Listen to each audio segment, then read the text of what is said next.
Good morning, viewers. Today, we'll delve into fascinating developments unfolding across the global economic landscape, from the euro area's unexpected growth to the ongoing trade negotiations between China and the United States. There's much to explore. Let's begin. The euro area's economy grew by a remarkable 0.4% in the first quarter, surpassing expectations of 0.2% growth.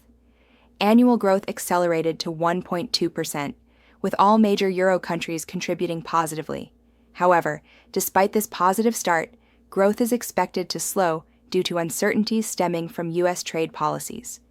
Meanwhile, the U.S. GDP contracted by 0.3% on an annualized basis, primarily due to a surge in imports ahead of anticipated tariffs.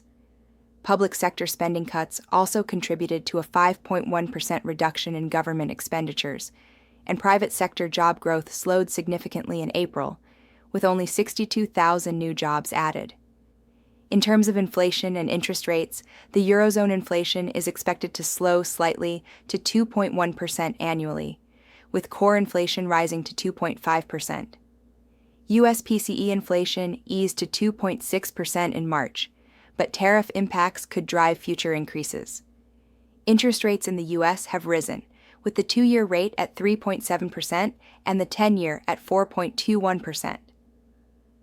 On the global trade front, hopes for renewed U.S.-China trade talks have buoyed markets, with the S&P 500 seeing an 8-day rally. European and Asian markets also experienced gains, driven by optimism over potential trade agreements. Notably, global investments in green transitions reached record levels in 2024, despite ongoing emissions growth. In Finland, greenhouse gas emissions have halved over the past 20 years, with significant progress in energy production. However, some international banks have withdrawn from sustainability commitments, while European markets remain focused on green projects.